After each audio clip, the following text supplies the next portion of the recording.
Today, Dundalk TV is with Roy Wadsworth at the Baltimore Antique Bottle Show at Essex Community College. What do you have, Roy? I have a very uncommon 2-gallon Peter Herman. It was made back in the 1880s. Most of his stuff was smaller. Very rarely he made any larger stuff. He operated 149 North Carolina Street, just a few blocks from Johns Hopkins Hospital. He immigrated to this country in 1844 at the age of 19, and by 1855 he started his own pottery business. Operated throughout Baltimore City and Baltimore County, just down the street here in Rossville, to his death in the early 1900s. So hold it up for us so we can get a good view of that. Okay, and you have a lot of other stuff here, so how long have you been collecting? I've been collecting for over 40 years, since I was the age of 12, and been a dealer for 30 years. So hopefully it's my retirement. Okay, and what did you start with? I started with newspapers. Okay. Collecting newspapers and small items, and then I got in more into furniture, and then got into stoneware in the 1990s, and continued on. Yeah, we have quite a few pieces here. Let's get a little shot of what you brought today. It's also a mixture of Baltimore stuff, from Linton piece, another unknown potter in Baltimore. We can't identify this one, but it's probably about 1875. Nice decoration. We also have another Peter Herman on the end there, which is a different decoration for Peter Herman. On the top shelf? On the top shelf, very end. And we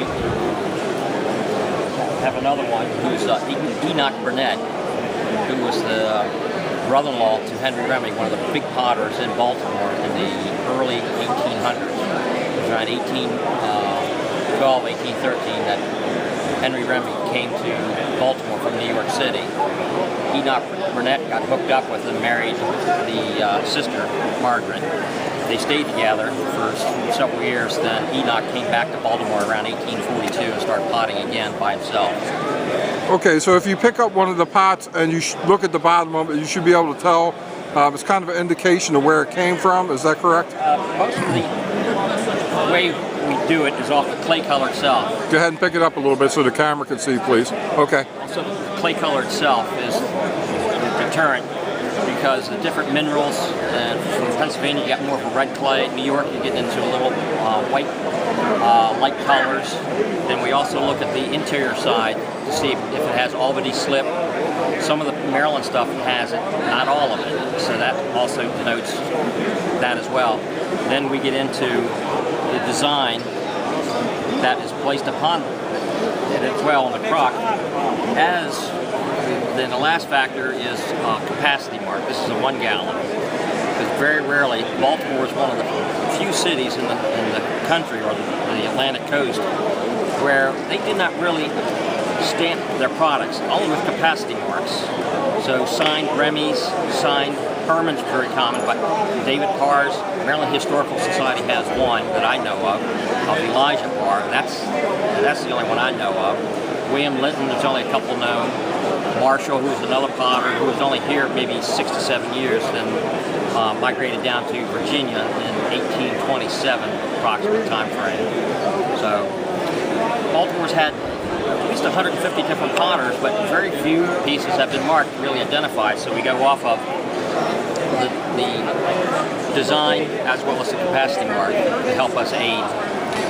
So you're a member of the Baltimore Antique Bottle Club? I'm also a member of the Bottle Club. I've been a member for almost 5 years now. Okay, so people can get in touch with you through the Bottle Club? Yes. Or do you have any other contact information? They can get a hold of me. They can go to my website at bluecrockery.com. Okay, say that again, please. bluecrockery.com is my website, or they can email me at trcrocks@comcast.net. Well, thank you very much. It was a pleasure to meet you today at the show.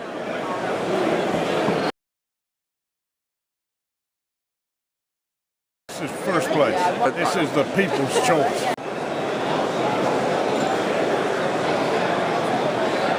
My name is Sonny Howell. I'm from South Carolina. My wife Carmela and I worked on this display about a year.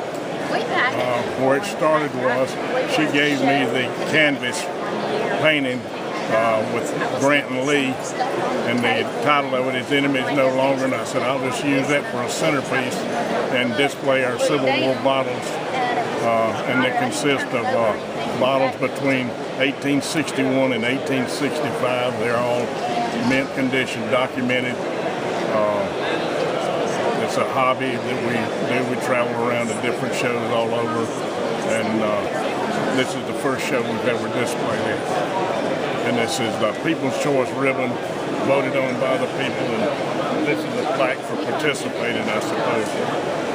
Okay, and what about the painting? You were mentioning something about the painting. Did you The do painting was a gift from my wife for my birthday, Oh, okay. and I worked the display around the painting.